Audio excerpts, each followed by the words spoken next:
Good morning. Welcome back to the NBA Bits. Thunder fans, congratulations. Very exciting. And welcome to this might be your last day with an NBA game until June 5th.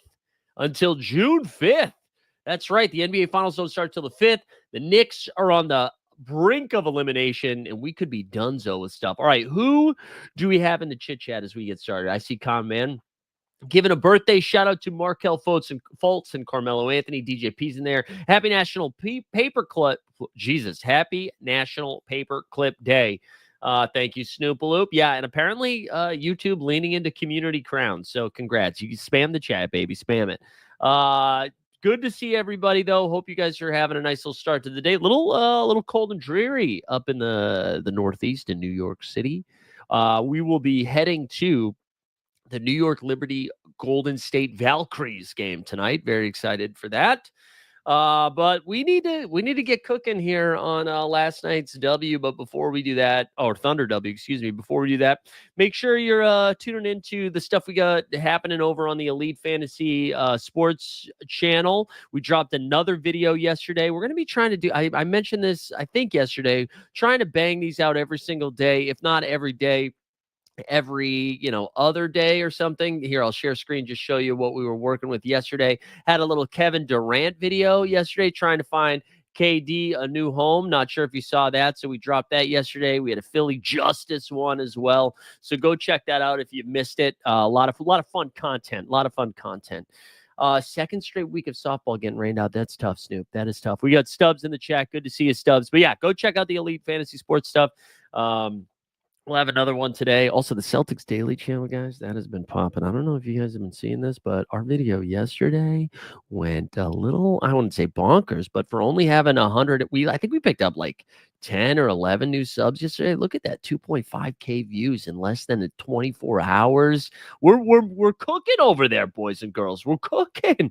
All right, let's do it. Let's talk some Thunder. I did 3.5, almost 4 minutes of stuff without mentioning the final score. The Oklahoma City Thunder back to the NBA Finals for the first time. Well, second time in history, first time since 2012. Shai Gilgeous-Alexander, J-Dub, Chet Holmgren. They officially now have playoff experience. So everybody that was holding on to hope, being like, you got to get some battle scars before you get to the finals. Everybody that was pounding that drum, that Jalen Williams was soft, that the aura of the Oklahoma City Thunder was not enough. They have gone through the corpse of the Memphis Grizzlies, Nikola Jokic and the Denver Nuggets, and then made quick work of Michael Jordan 2.0 and the Anthony Edwards experience. Let's take a look, because this got ugly so fast. I tweeted out the joke that the Minnesota Timberwolves put up a touchdown and a safety in the first quarter, or if you're a Justin Tucker fan, 3 field goals. This was gross, man. This was gross. 26-9 after the first quarter. I believe, let's see if we can do that math. It was 65-32 at halftime. And just Minnesota was bad, and Julius Randle, who it's just how quickly the narrative can shift, right? How quickly on a dime on it. We were talking this time 2 weeks ago about how Julius Randle might not even opt into this like $30 million player option, because he's probably going to be able to extend here and get a little bit more money after. Remember, it was like triple-double. In the Golden State series, it was like triple-double, 30-point game, 29-point game, and then just kind of fell over himself. I think he had a 4-point game at one point. I think I have the numbers in front of me here. I think it was like a 4-point game, a 5-point game, where he got benched twice. Well, I guess 3 times if you want to count this one. And then last night, like, he knocks down the first triple, and we're like, whoa, all right, maybe Randall's back. And then followed that up with 3 turnovers in the first quarter alone. Tesla with a little super chats is finally getting some recognition for all my contributions. A king comes to claim his crown. Cue LeBron putting the crown on his head. That's good. Yeah. Look at YouTube engagement farming in there. We like it.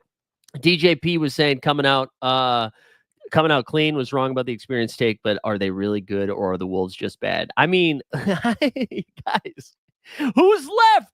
Who's left? They've beaten everybody. Who's left? Maybe OKC is just that good. Also, I think I called OKC.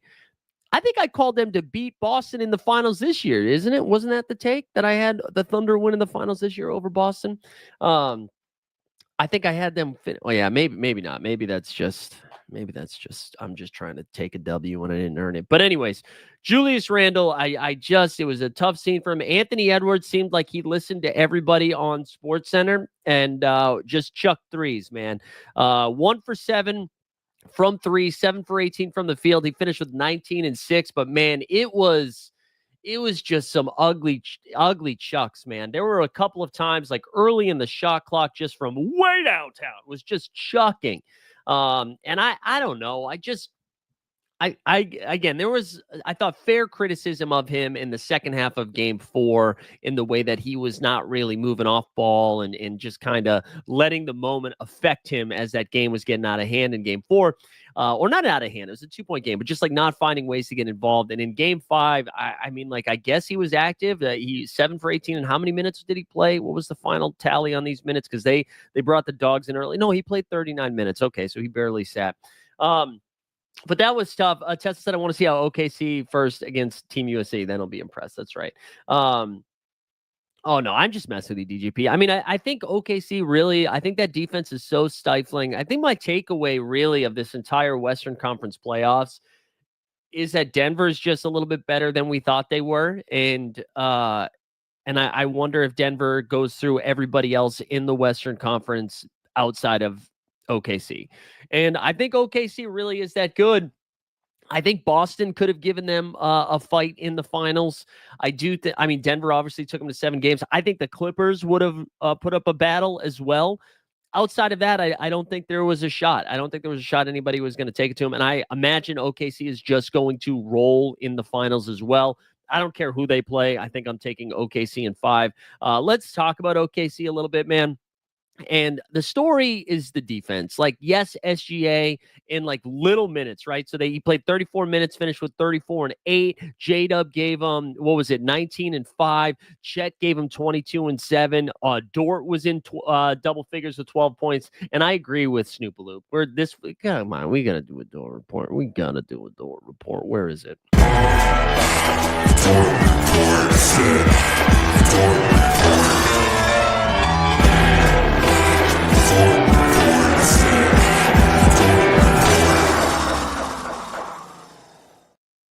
Did that video crap out for you guys, or is that just me on my end? That was weird. It like barely played. I don't know. Maybe it was too loud. Yeah, the video didn't play, or is that just a thumbs down in general? Anyways, Dort got to double figures on the bench. You saw Isaiah Joe got some run because of a blowout. He got in double figures. But man, this is what the thing that OKC does that's just so much better. I mean, yes, the offense is nice. Yes, SGA is an MVP.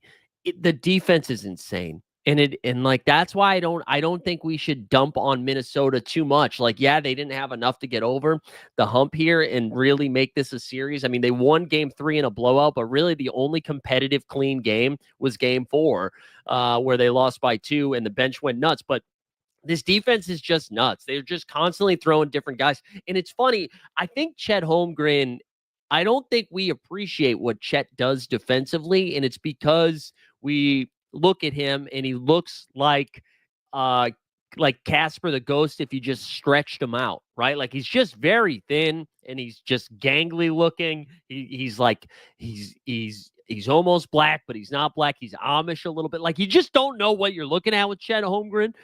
And Abe Lincoln, and he's just so good at the rim. He's such a good rim protector, and he's able to just stifle so much of what you're doing offensively. But not only are they great individual team defenders, right? Like J-Dub is playing. Yeah, no, Tesla, you know what I'm saying.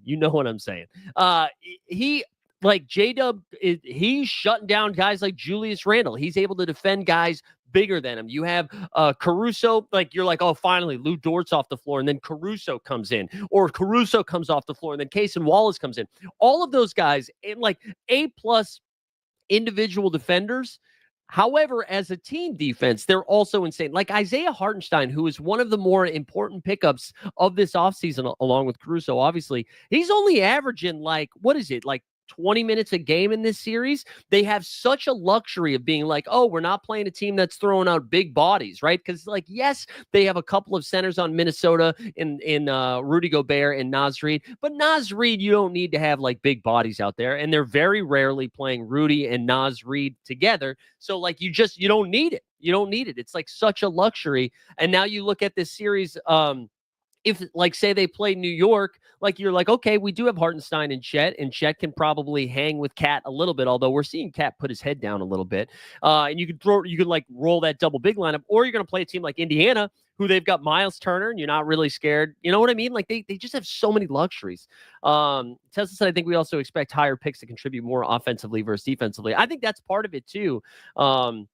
I think that's a great point as well. Also, and Zach Lowe brought this up on his Simmons pod earlier this week. I forgot they have Nikola Topic that's just like waiting to come in, who before that injury he suffered overseas was like projected to be like a top 5 pick. Like this team is just so freaking deep and has so many different ways to beat you. And I really do think like they should get all the credit in the world. And I know it's like the ongoing joke was like Sam Presti, no one has been rewarded more with winning less than Sam Presti. And we might have to bury that take here. We're very close to having to bury that take. But they have built this team in such a fun way. And I mean, like, shout out the Los Angeles Clippers, because without them, like, they got Jalen Williams and Chet Holmgren in the same freaking draft. The same draft, they got both of those guys. And I think one of those picks was from the Clippers trade, right? I think J-Dub was from the Clippers trade, SGA obviously from the Clippers trade. It's just like really impressive stuff from OKC, and I'm excited for that fan base. Shout out our guy Jared Magnuson. I know he was in the building, boots on the ground. Glad he got to experience that. And I know the conversation right now, and again, this is assuming Indiana is going to win.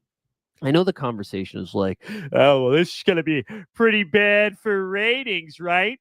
Tough scene for the casuals. Tough scene for the casual. Like, guys, this is sick. This is a fun, small market team that is now like they play so many different ways. They have the MVP. I promise you, like, I would much rather watch this team play than Anthony Edwards in the finals. Like, I know Ant-Man is fun in the finals, but like, I don't want to see that offense for 4 more games or 7 more games, however long. And then on the other side, if it's the Pacers, man, I'm sorry, the Pacers style of basketball, way more fun to watch than the New York Knicks style of basketball. I will take that every single time. So I don't know. I'm pretty excited about this. And honestly, guys, listen, you don't have to care about the ratings. You don't have to care about how much money the league makes from this NBA Finals. Doesn't impact you at all. We got to stop caring about how the billionaires are going to handle stuff. I'm not worried about it. I'm not worried about it, and neither should you. Because if the ratings come out, what if they're like, oh, 155 million tuned in, 200? I don't know if that's good or not. I don't know what's good and what's bad. Like, everybody was tweeting about how the Caitlin Clark Fever versus the Liberty game was the highest viewed, so blah, blah, blah, blah, blah. I don't know. I don't know what's good or what's bad, but I like watching basketball, okay? And I'm with Tesla. All I care about is the illegal streams. Mag Carper saying, do we want foul baiting on both sides? No, we do not. Brunson versus SGA would be so brutal for a series. Yeah. Again, and I think the Pacers matchup is pretty fun against the Thunder. I don't think it's I think if you took the Pacers team, what is the you guys watch The Boys? Compound V, right? If you took the Pacers team and injected them all with Compound V, then you would get the Thunder. Like, it's just all souped up versions of the Indiana Pacers. So Thunder in 5. Thunder in 5. If they play the Knicks, Thunder in 4. Like, I think the Pacers could at least get a W. Let's talk about Minnesota a little bit. I think the Timberwolves, of two minds here. I think the Timberwolves should feel good. I think they ran into a historically good both offense and defense, just a complete team. And the Thunder, I think the Thunder were just a better team than Minnesota. Minnesota did, they went through the Lakers in the first round who didn't play a center, and then they got the Curry-less Golden State Warriors. And I wonder if we run that back, if we run the Golden State Minnesota with Steph healthy, maybe it's a different outcome and we're having a different conversation. But you can't control the injury stuff, right? You just can't. You can't control it. Minnesota, a Final Four team for 2 consecutive seasons. They do have some decisions to make. They're going to be in a little bit of financial quandary. Is that the right word? I don't know. But like Julius Randle, we mentioned that $30 million player option. We're assuming he's going to lock into that or opt into that, or he gets extended. I don't know. But my guess is he opts into that. Naz Reid, they got to pay. Former 6th man of the year. He's got towels everywhere. Minnesota fan favorite. I assume they are going to pay Naz Reid. I don't know. Is it like $20 million, $25 million a year? Maybe a little bit less than that. 20. I don't know. They're going to have to pay Naz Reid. And then Nickeil Alexander-Walker, who is sneaky, probably their best bench player in the postseason. He's going to get paid, and they're not going to be able to afford to pay him. Nickeil Alexander-Walker is going to be gone. So Rudy's getting a little bit older. Mike Conley's close to my age. Like at some point, Minnesota's going to have to figure out like what are the next pivots? What are the next moves to bolster up this roster? I think one bright spot that came out of this, I also don't think we talked about this enough just as like media. Terrence Shannon Jr. barely playing the entire regular season and then coming out, I thought his minutes were very good against this OKC team. Last night, I mean, I know some of it was in garbage time. How many minutes? He got 16 minutes last night, 11 points in those 16 minutes. He just seems pretty competent out there, moving around in ways that he looks like he belongs, not scared of the moment. I thought he was making really good decisions. And for him to like not get those regular season reps, then all of a sudden be thrown in there, that's pretty fun. And then you still have the Rob Dillingham thing. Like I think, Minnesota moved up. And that I was looking at that trade this morning because I was looking at some Spurs stuff. I forget that the Spurs have their first round pick, I think in 2030, maybe. Which again, you assume Ant-Man's going to be there, so that's probably fine. But to move up to get Dillingham in the first round, and then Dilly Bar not really making much of an impact. I know he suffered an injury right before the playoffs started, so he wasn't really available, but he was available in this series, and he only got minutes here right at the end. I don't know. I think they're going to need Dilly Bar to blossom a little bit here. I'll be excited to see him in Summer League, which, good reminder, July 10th to the 14th. If you're not there, book your stuff. Let's go. Get out to Vegas. It's going to be a fun time. I saw Worldwide Wob tweet out. It's Dillingham and Terrence Shannon Jr. are going to be NBA jamming out there in Summer League. And I see DJP saying Dillingham, only 20 years old, still young. And this begs the question, like the Rudy Gobert trade, and nobody wants to talk about it because you're like, listen, you went to the Western Conference Finals twice, right? So it's a good trade. Good job by you. By doing that, they hit fast forward a little bit, which is like, this is good to talk about it now because we're like the Houston Rockets and the San Antonio Spurs. Clearly the Rockets are a more successful team this past season, but both in similar spots, right? Where they can hit fast forward right now and just kind of be like, let's go. Let's get our young guys ready to go now. They kind of did the same thing with Anthony Edwards, right? Because Ant-Man, when they made that Rudy trade, what was he, like 22? And so when you make the Rudy trade, where you're surrounded by Rudy Gobert and Mike Conley, you're moving off of a bunch of assets, right? Walker Kessler now in the Utah Jazz, all that stuff. You now have to do it. You have to make that move now. You have to be ready to win now. And then so to then trade more assets to go get somebody like Rob Dillingham, who's kind of on the earlier timeline of like, well, we'll just, when Ant's 26, he's 24. I don't know. It's just kind of like, it's interesting because now they're going to be a little bit stuck here financially moving forward. And again, this will be like new ownership, right? Alex Rodriguez and somebody named Glenn, I think. That's so disrespectful, but I don't know. Or was Glenn the old owner? I can't remember. But either way, is this going to be the first year that Minnesota decides we're going to spend money on like going to the tax? Like, I don't know. Maggie Carp saying everyone pays the piper. Look at the Lakers having a hard time with assets in the Bucks, but they both won, so worth it. Yeah, it's true. And I mean, if you're a Minnesota fan, and like I'm sure Borland would say this, like, dude, who cares? We traded picks for the future so we could have Western. Like we beat Denver in a 7-game series in Denver, and then went to the Western Conference Finals, ultimately losing to who did they lose to? The Mavericks, right?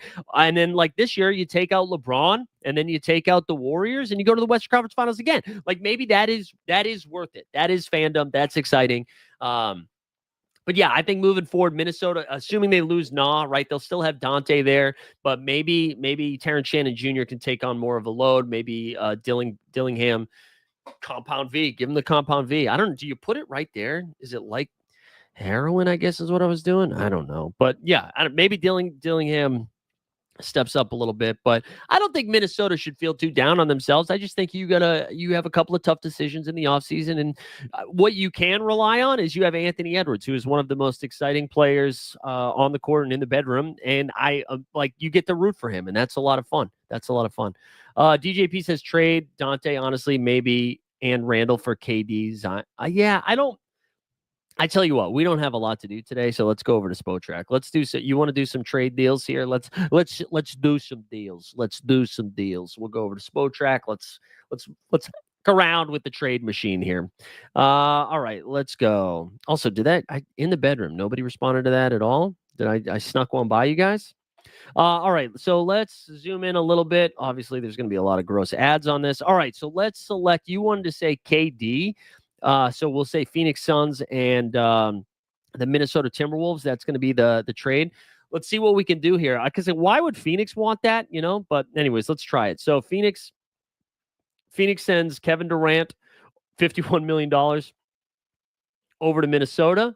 All right, let's see. Minnesota is going to send Julius Randle over to Phoenix. All right, we're $18 million off. Dante over to Phoenix is going to have to be in that. Now we're so that works for the Phoenix. It doesn't work for Minnesota because they're a second apron team. Can't do it. Let's see if you could send somebody else over and it would work. Man, I don't like. What else do you send over to make that work? Some expire? I don't think you can do it. Because you can't aggregate players and be over the second apron. How many million is that off? That's still 4.6 million. Yeah, I don't know how you would do that. What if you all right, what if we put Mike Conley in there instead of No, that's still not going to work because no, that works for them, but it doesn't. Let's remove Joe Ingles. Now it's 3. Now they're on this. Oh no, it's not going to work. I don't think that's going to work.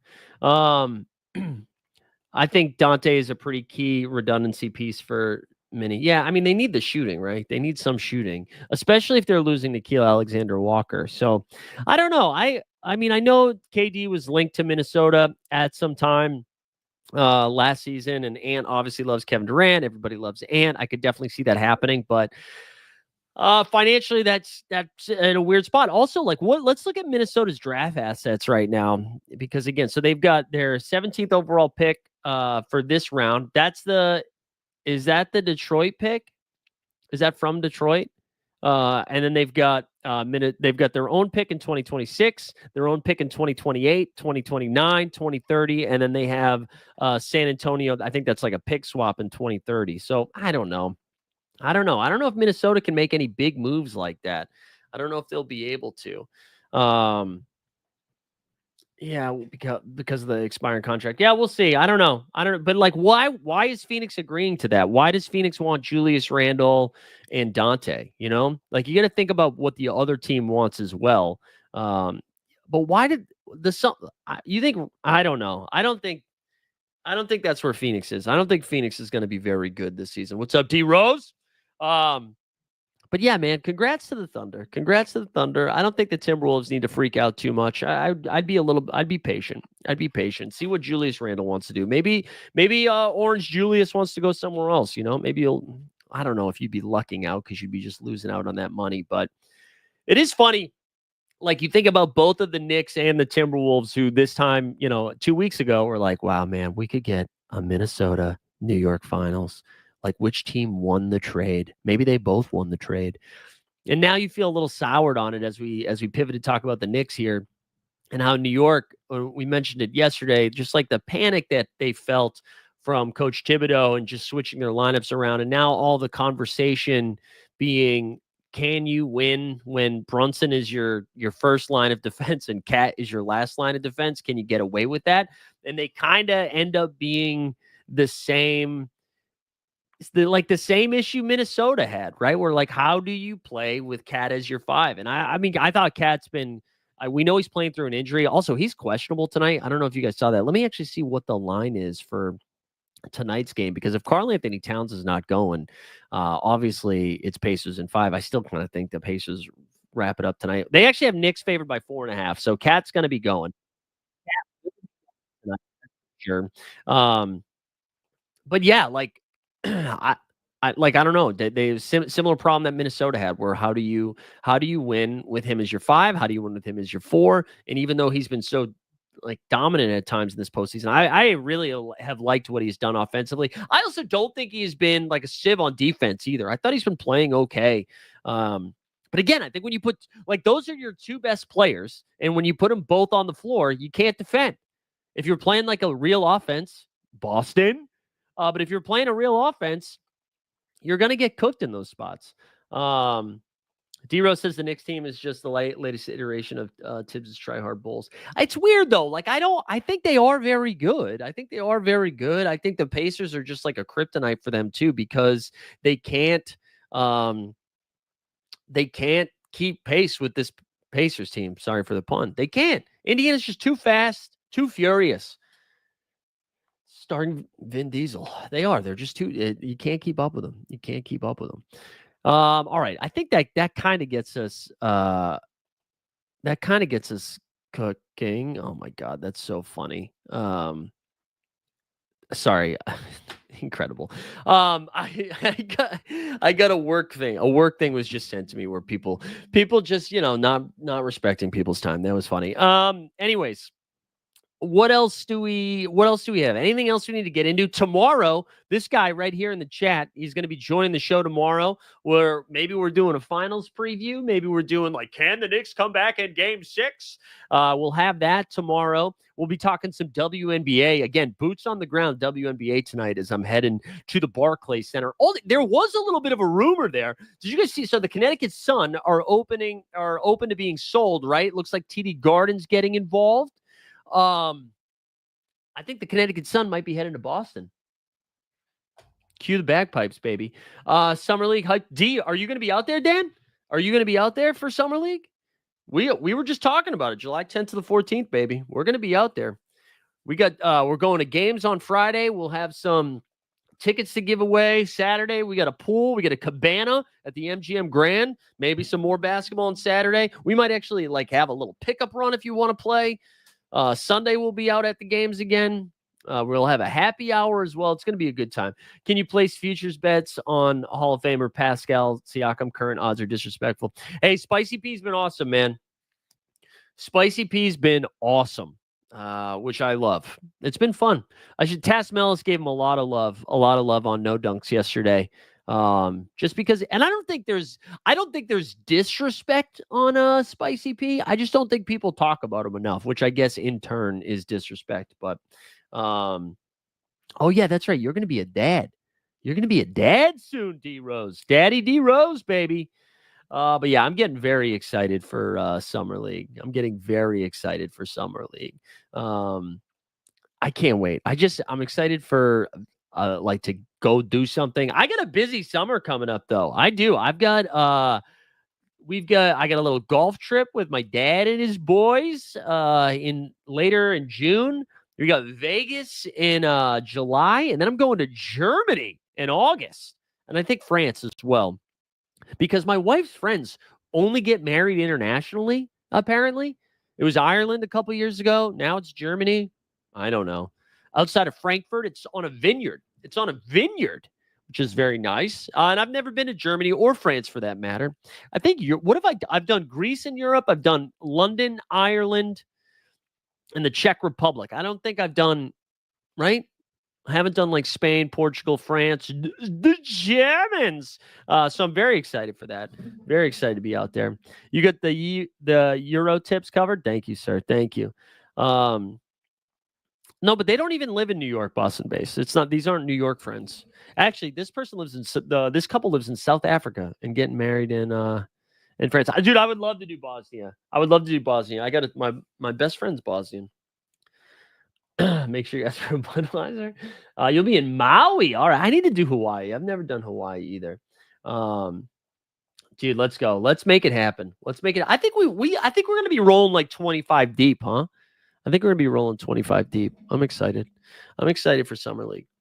Anything else we need to get into? I know these are, again, I'm excited to pivot to the offseason just to adjust the NBA bid schedule of twice a week, like those 3-hour blocks. Then we can like have real topics to dive into, have guests. It'll be a little bit more structured than just kind of wing-dinging it here every day after a game. So I'm excited for that. That'll be Monday and Thursday. I think starting next week. Especially because the finals don't start till June 5th. For fuck's sake, man. I get why they need to do it for programming, but good Lord.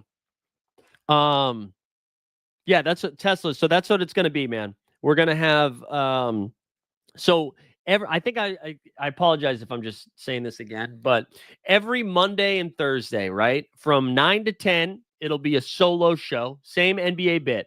9 to 10 solo show. From 10 to 11 and 11 to 12 on Mondays, we'll have different guests come through. We're going to have Harrison Fagan join the show soon. I like that Keith Smith request. He was just on a Celtics pod. That was really good. On Thursdays, Weisberg's going to join the show for an hour every week. So Weisberg's going to be here every Thursday. And then we'll have another guest rotating in every Thursday too. So we're going to be doing 3-hour blocks. It's going to be good fun. It'll be good fun. DJ Eastwood? I know, the Run Back Philly. I know Run Back Philly. I was tuning into some of his content. It's great. I know he watches every once in a while. That's how I found him. I saw he like subscribed to the channel. I was like, oh, let me check this out. Really good, sharp content. So we'll get him on at some point too. Really good. Also, that's him. Yeah, he's great. I love him. He's really good. I enjoy that stuff. Let's get Trill Bro dude on here. That would be a lot of fun too. That would be a good time. All right, we might call it there, guys. You guys have anything else you want to get into? Let's put on the NBA bid hat as we wind down. I got to tell you, this weather's throwing me off a little bit. I don't love this weather. Hey, go check out the Celtic. Oh, wow. Look at how dusty this is. I have not worn this shit in a while. Good Lord. Good. We should have put it this way. Again, I'm going to pump the Celtics channel if you haven't checked that out yet, because we are cooking over there, guys. We are just straight cooking. 163 subs. Look at these video numbers, right? Clickbait works, huh? Bait for a reason. Look at this shit. This is dumb. This is dumb. Shout out to Celtics Daily. Go check that out. I also mentioned we'll have another video again. Another video again on our Elite Fantasy Sports channel. Let me see. Where is that? Do I have that up yet? No, we don't have that up. Let me go over to that so I can show you. Because I thought the KD video was good. We did a Philly video the other day. I thought that was good as well. So go check that out. Here it is. Bang, bang. There we go. We did that KD one. We're going to start building those views back up. Got to build the views back up. All right. We're going to call it there. We'll call it there. Thanks for hanging out. Nice little efficient 34 minutes. Yeah, I bet you do. You pervert. I hope you guys have a great day. We'll be back tomorrow, maybe with the finals preview or a game 6 preview. We'll have our guy Magic Carp join the show. We'll be talking some W. We'll have a lot of fun. And then, guys, come to Vegas. Come hang out. Hope you guys have a good one. We out.